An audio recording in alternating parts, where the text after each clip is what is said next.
네, 오늘 저희 땅짚고 회의실에 그 대한건설정책연구원 이은영 책임연구원 좀 모셔가지고 좀 최근에 부동산 시장 그리고 건설업계에 대해서 좀 이야기를 해보려고 하는데요. 먼저 간단한 소개 한번 해주시죠. 네, 안녕하세요. 건설정책연구원의 이은영입니다.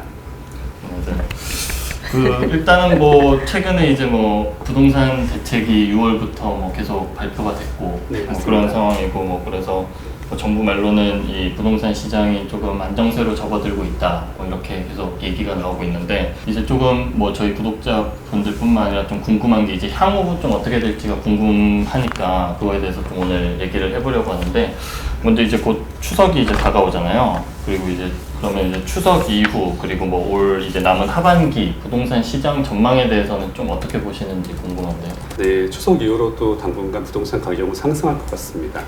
왜냐하면 이제 일부에서는 부동산 가격이 하락한다고 하는 전망들도 있는데 지금으로 봐서는 하락 요인이 별로 많지가 않습니다. 특히 하반기라고 해도 뭐 9월달 지나가고 나면 약 4개월 정도가 남는데 그 4개월 동안에 어떤 부동산 가격을 크게 하락시킬 만한 이벤트가 발생하기 어려울 것 같습니다. 지금 세간에서 시중의 유동성이 많이 풀려 있다는 것도 이제 하나의 이슈로 매번 하고 있는데 최근에 미국 연준에서 향후 물가 상승률이 2%까지라도 용인을 하면서 저금리 기조를 유지하겠다라고 발표를 했습니다.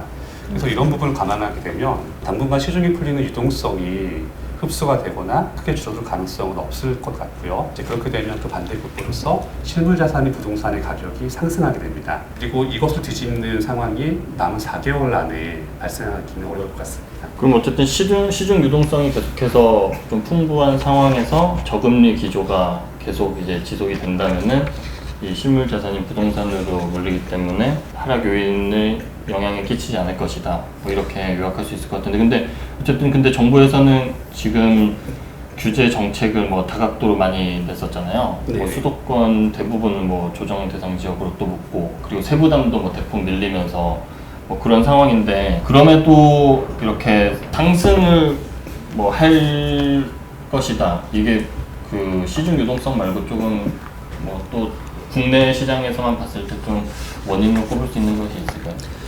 사실 앞에 말씀드린 시중 유동성이나 뭐 저금리보다 더 중요한 것은 군중심리입니다. 사실 부동산도 다른 매매 시장과 똑같이 군중심리가 크게 좌우를 하는데 최근 2년과 3년 동안을 보게 되면 지금 전 국민이 부동산에 관심을 가지고 있고 지금이라도 집을 못 사게 되면 이제 사회에서 낙오하는 게 아닌가 이런 부담감이 사실 만연해 있다고 볼 수 있습니다. 정부가 규제를 낼 때 규제가 나오는 빈도나 시기, 강도 내용 등을 봤을 때 전 국민들이 부동산에 대한 관심을 멀어지게 하기보다는 오히려 부동산에 대한 관심을 쏠리게 하는 결과를 가져오고 있습니다. 그래서 지금 어떤 식으로 정책을 내던지 간에 이 부동산에 대한 군중심이라는 부분을 해결하지 못한다면은 단기든 장기든 이 부분에 대한 뾰족한 수는 없다고 보는 게 맞는 상황입니다. 그리고 이제 그 710 대책 나오고 하면서 세부담을 일단 엄청 강화했잖아요.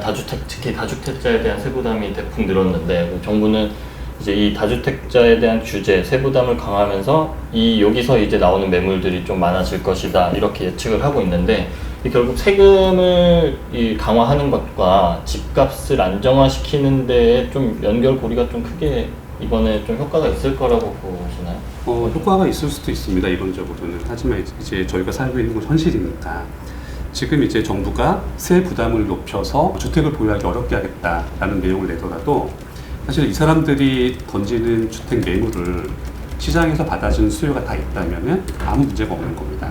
제가 앞서 설명드린 것처럼 현재 부동산 시장에는 군중심리 자체가 부동산 가격이 오를 것이라고 많이 편향되어 있습니다. 따라서 이 상황에서 다주택자의 매물이 나오더라도 그 매물들을 이 사람들이 받아주게 된다면 굳이 부동산 가격이 하락할 요인은 없어지게 되는 겁니다.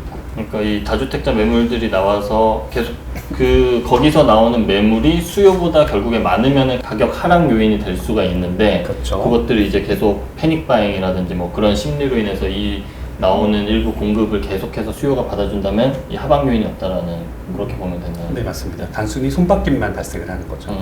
그리고 이제 정부가 8.4 공급 대책을 발표했잖아요. 연구원님께서도 칼럼에 쓰신 내용도 있고 한데 여기서 특히 고밀도 개발 이런 것들이 많이 언급이 됐잖아요. 뭐 3기 신도시도 용적률을 높이고 뭐 그런 내용도 나왔는데 이 고밀도 개발에 대해서는 좀 어떻게 보고 계신가요? 원칙적으로 고밀도 개발은 맞는 얘기입니다. 맞는 얘기인데 다만 이제 한국에서 저희가 고려해야 할 것이 그 대한민국에서 저희가 이미 본 사례들 그 지방에서 만들어진 뭐 초고층 빌딩 같은 경우에 저희가 그 빌딩을 인허가 받는 과정에서 이제 불법이나 문제가 있었다는 걸 나중에 인지했지만 막상 건물이 지어지고 있는 와중에는 공사 자체를 취소하지 못했던 거죠. 그러니까 이제 인허가를 불법으로 받았더라도 일단 건물을 짓고 있으면은 이걸 완공시켰다는 게 저희의 최근 선례입니다.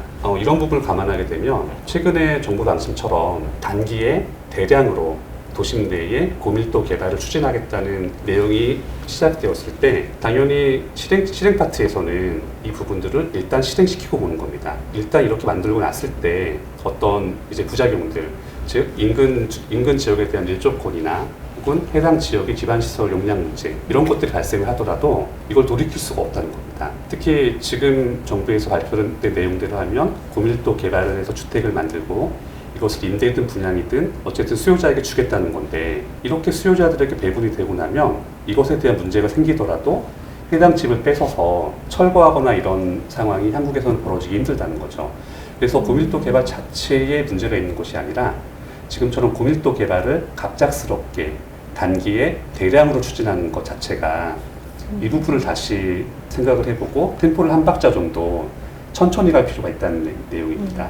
그래서 제가 썼던 내용들은 뭐 반대 내용이 아니라 좀 템포를 늦추자 이런 내용이 주된 내용이었습니다. 고밀도 개발 자체를 반대하는 게 아니라 고밀도 개발을 추진을 하되 이 주거 환경이 악화되지 않도록 조금 템포를 맞춰서 공급을 개발을 할 필요가 있다 뭐 이런 얘기인 거죠. 네, 맞습니다. 그러니까 예를 들면 이런 겁니다. 지금 현재 이제 인천이나 과천에서 해당 사례들이 나왔죠.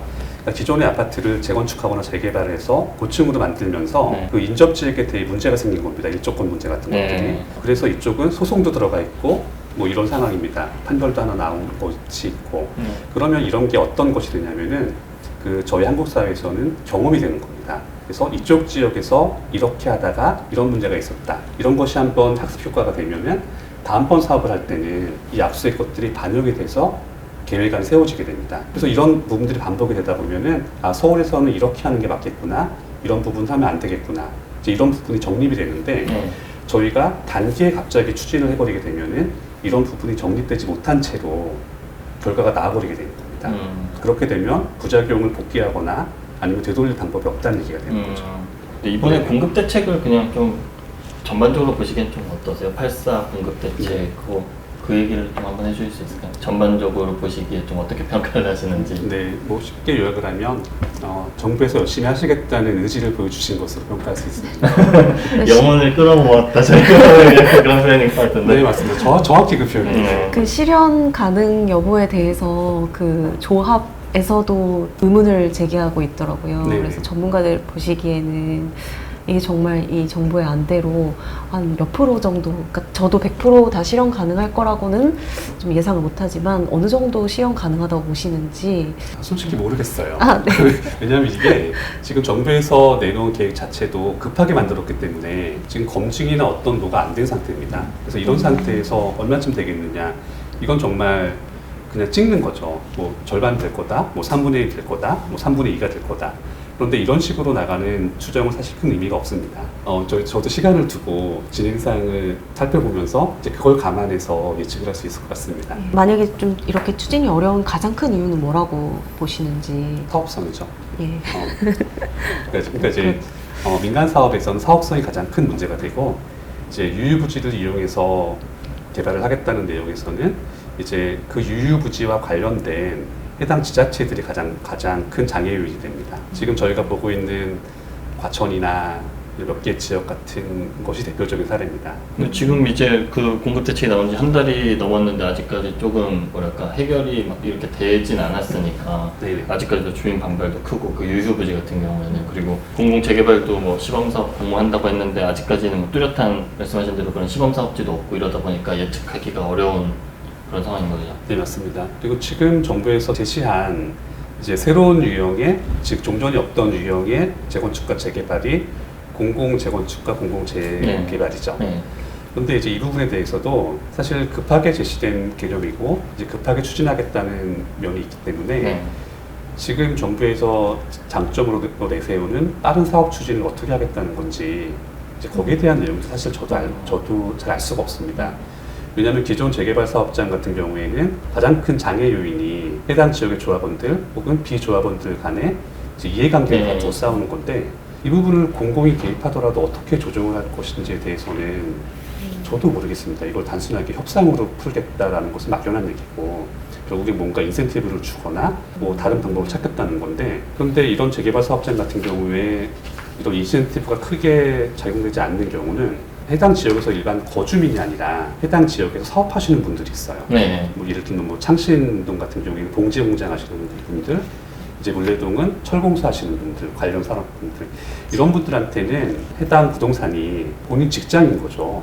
본인 직장에 뭐 오래오래 할 수 있는 것들인데 갑자기 이런 부분을 재개발을 통해서 뭐 다른 걸 바꿔주겠다라고 했을 때 이분들한테 이게 얼마나 큰 장점이 있느냐가 안 될 경우가 있습니다. 원래 기존의 재개발 사업지에서도 네. 그런 분들이 많이 반대를 하는 분들이 많았잖아요. 네, 맞습니다. 네, 그래서 지금 그런 부분들이 공공이 개입한다고 해서 어떻게 빨리 해결될 것인지 그 부분은 지금으로서는 알 수가 없습니다. 그리고 이제 그 7월 29일부터인가요?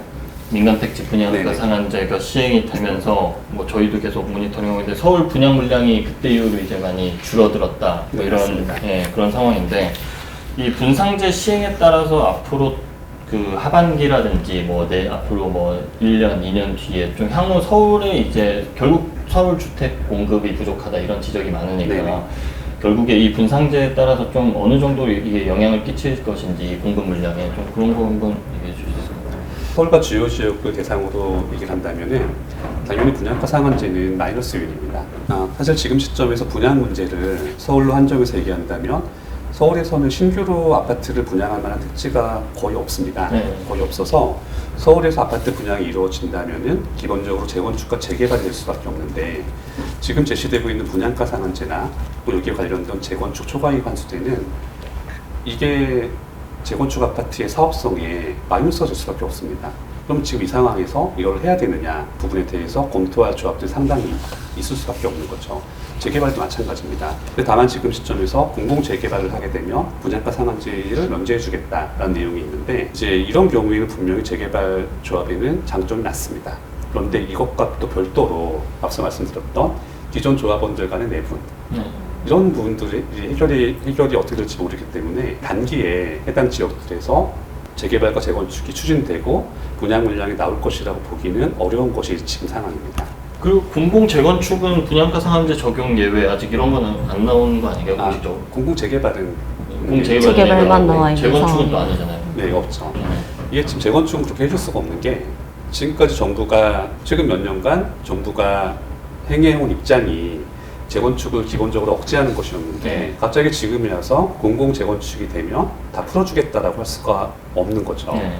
그리고 설령 분양가 상한제를 면제해 주겠다고 해도 재건축 초과이익 환수제가 합헌인 상황이기 때문에 네. 재건축 아파트에 대해서는 뾰족한 방법을 찾기가 쉽지 않은 상황입니다.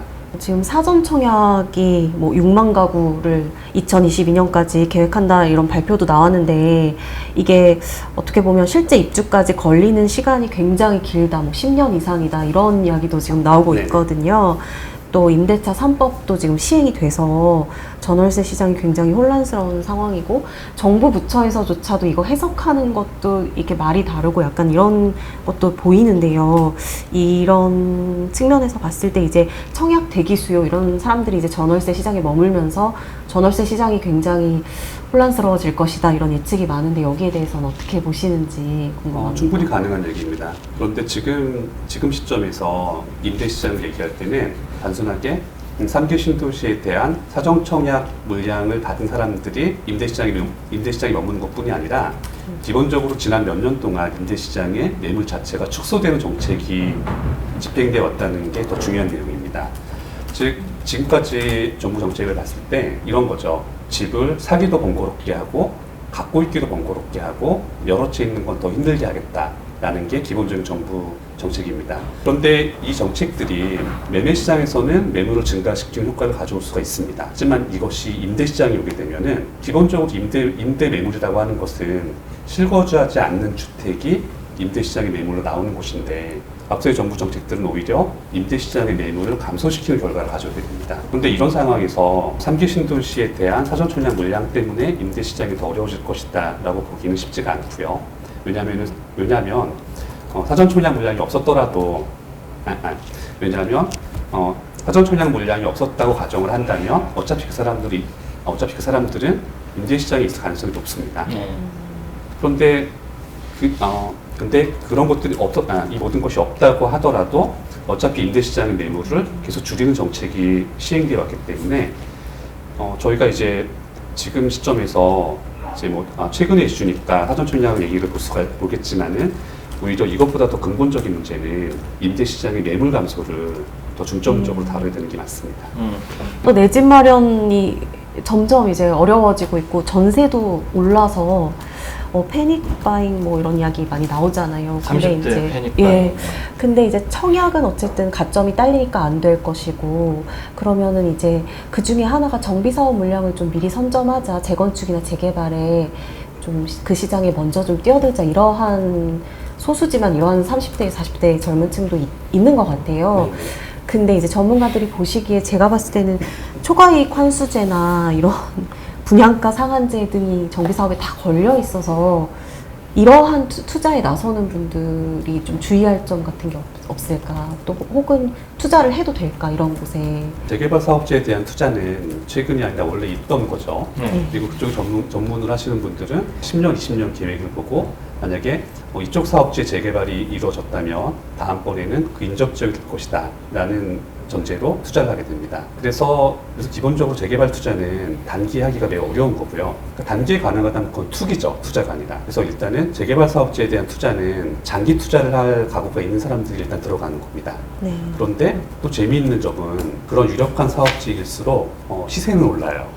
네, 진입 장벽이 높은 것은 네, 시세가 어디에나. 오르죠. 그래서 지금 같은 경우에도 정부에서, 그러니까 지금 얘기 나오는 건 공공 재개발 얘기지만은 이것뿐이 아니라 이번 정부 초반에 도시 재생 얘기가 나올 때를 다시 돌아가 보면은 그 당시에도 어떤 지역에 대해서 도시 재생 사업을 한다고 하면 집값이 올랐어요. 그래서 지금 재개발 지역에 대한 투자 같은 것도 그 똑같은 맥락으로 보시면 됩니다. 그 단기에 아파트로 바뀌어서 내 손에 들어올 가능성은 높지 않지만 기본적으로 뭔가 된다고 하는 호재가 진행되는 곳이라면 시세는 오른다는 거죠. 그냥 이용 기자님 그런 거 고민하지 마시고 군대에서 집 사세요. 아니 그래서 몰라요. 공공 비리 집 사세요. 그냥 비싸가지고. 대출이 안 나오. 그래요. 대출이 안 나옵니다. 오늘 아침에 그 전화 하나 받았어요. LTV에 대해서 또. 예. 그래서 이제 나쁜 거라고 해줬죠. 오히려 그 서민들일수록 대출이 더 필요한 건데 지금 막았잖아요. 서울 안에서 40% 막았다고. 그리고 이제 그것도 금액을 6억 이하로 또 한정했죠. 그러니까 무주택인 경우에 10% LTV를 추가해주는 것을 6억 이하로 박아놨죠. 그럼 이게 뭐냐면은 이제 어떤 사람들이 이렇게 하는 거죠. 본인도 서민인데, 그러니까 본인 생각이 자기도 서민인데 6억 넘어가는 집을 사면 안 되느냐 이렇게 되는 거고, 이제 반대로 규제를 만든 쪽에서는 6억 넘어가는 집을 사면 서민이 아니지 않느냐 이런 생각이 서로 상충되는 겁니다 지금. 근데 요즘에 서울에 집값이 너무 많이 올라가지고 사실 6억은 전세도 안 될 것 같아요. 그러니까 좀 저렴한 지역을 가도 6억 이상이 상당히 많잖아요. 저렴한 지역으로. 그렇죠. 그래서 지금 나온 LTV 규제대로만 한다면 그 정도 집을 볼 수 있는 사람은 서민이 아닌 거죠. 네.